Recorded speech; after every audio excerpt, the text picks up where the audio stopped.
LBC 97.3. Call 0845 6060 973, text 84850. Boris Johnson at breakfast.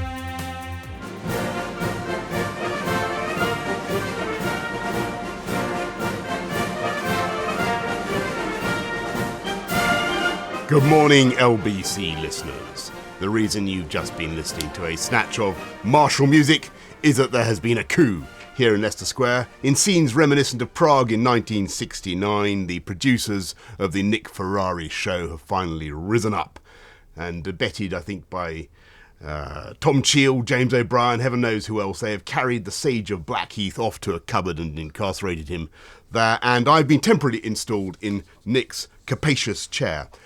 I was thinking about so much of the trouble that we're trying to deal with in London, Ray, and how very often you've got kids who feel alienated and disaffected, and they don't have the role models that they need. And I wondered if you could tell us a little bit about some of the things that you're doing to inspire kids, to give them the boundaries and discipline that they want. I think there's the work that we do through the Eastside Young Leaders Academy, but even more than that and at greater depth is the work that your office is doing, Boris, towards addressing the issues facing so many of our youngsters in and across London. And I think if I can focus on the latter rather than the former, to say that we've launched a new mentoring programme to work with boys who are what you might call on the edge. And our programme is concerned and committed to finding 1,000 men to talk to them and to help these young boys understand what masculinity is all about.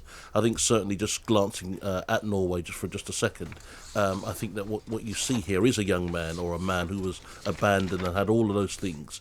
And whilst I don't believe that necessarily there's a correlation between that and the kinds of evil that we saw in Norway, what we do see so often in our London context are young men who feel that they want to prove themselves to themselves as well as to other people. And I think all too often they work on and have what we call road models, ROAD, instead of role models. And your scheme, Boris, is concerned to find decent men, not by no means perfect, because if we look for perfect men, we'd have none. Right. Decent blokes who can stand up and communicate love, acceptance, and that sense of masculinity to these young boys and validate them in a way that they're seeking validations on the street. Thanks, Ray. We're going to go now to a caller who's Paul in Thornton Heath, who I think has views on this issue. Hi, good morning, Ray. Good morning, Boris. Morning, sir. Good morning, Paul.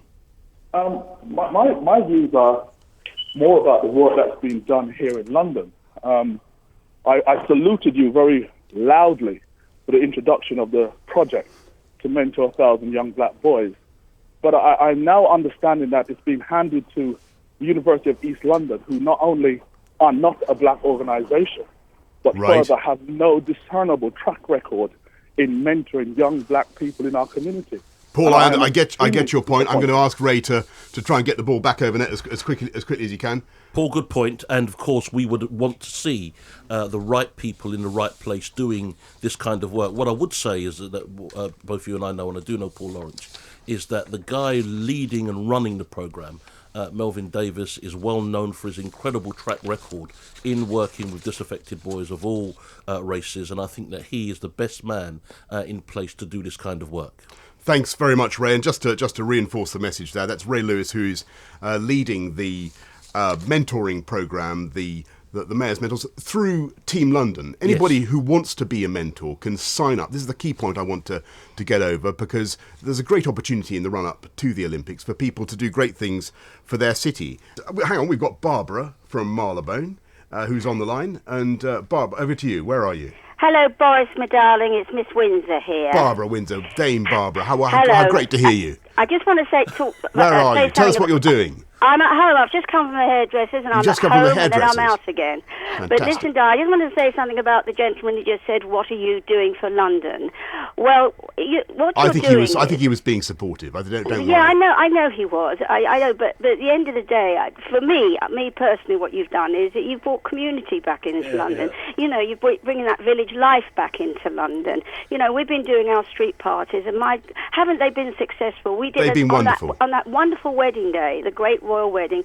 1,000 was in London alone, and I know it's going all over the country now. And I met some wonderful people who'd not seen anybody, old people who, because people live older now, don't they? They do. And they don't go out because they're scared. We got people coming out. We got one lady who couldn't speak a word of English and was terrified. I knocked on her door and I got her out, and now I hear and I've great news. She's planting trees. She's going out with, going to tea with her neighbours.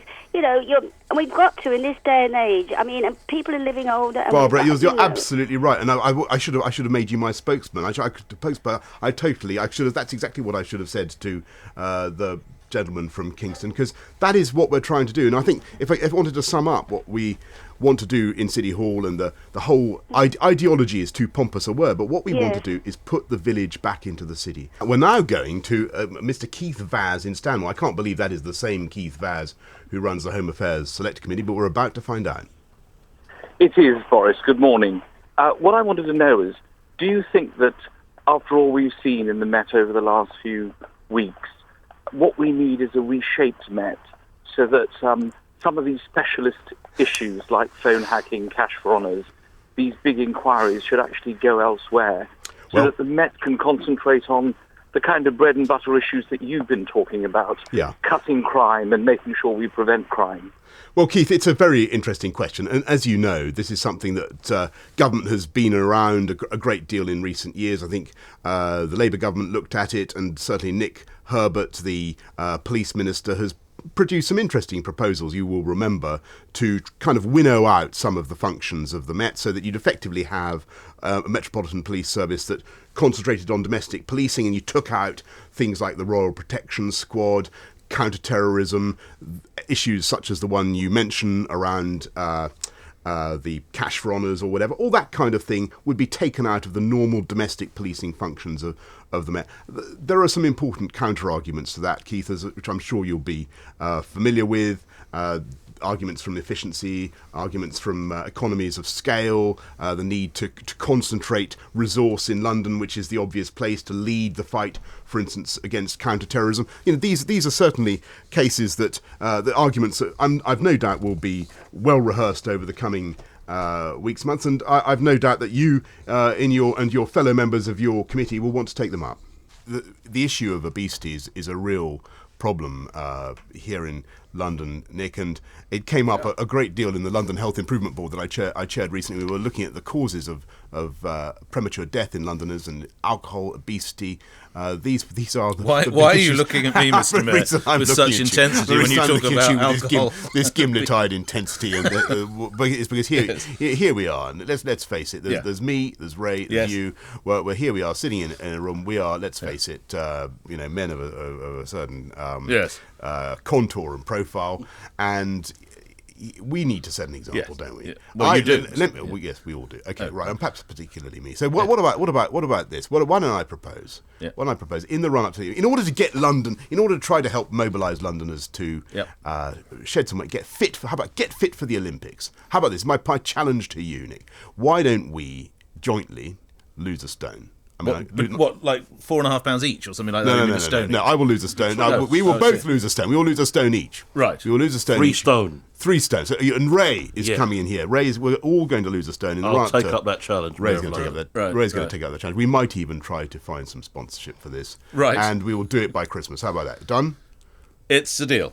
I think before we go to the climactic news and ad break and travel of this hour, I think I'm now going to hand the baton back. Yes. To the great man who's been sitting here poised like a mamba.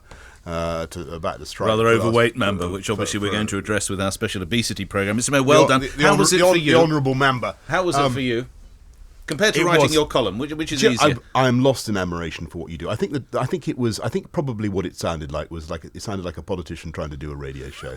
If I'm honest with you, that's more difficult than writing a column. It is difficult because this is an art you've got, and you've got to keep the listener engaged, and you've got to keep it snappy, and you've got to keep the ideas coming. So I really do congratulate you. Not at all. It's been fantastic. This, of course, was the job share. I enjoyed a day down at City Hall where I was helped by your excellent staff a couple of months ago, and this was the deal, and you've honoured your deal. deal, and I will honour that deal, as will Ray, I know. We'll all try and lose a few pounds. And while we're talking about pounds, Mr Mayor, it's being reported that George Osborne could signal the end of the 50p tax rate as early as next year as the country continues to stagnate and have very little growth. This is something that you and London business leaders have been calling for. A quick reaction. I think you've got to look at ways of stimulating growth now, and certainly I think you should look at national insurance. You should look at ways of stimulating consumption, confidence in the market. I want to see 50p tax rate, and certainly I think that the 50p tax rate as a signal that London is open for business. London is a great international competitive capital. When you look at all the other capitals where they have much lower tax rates,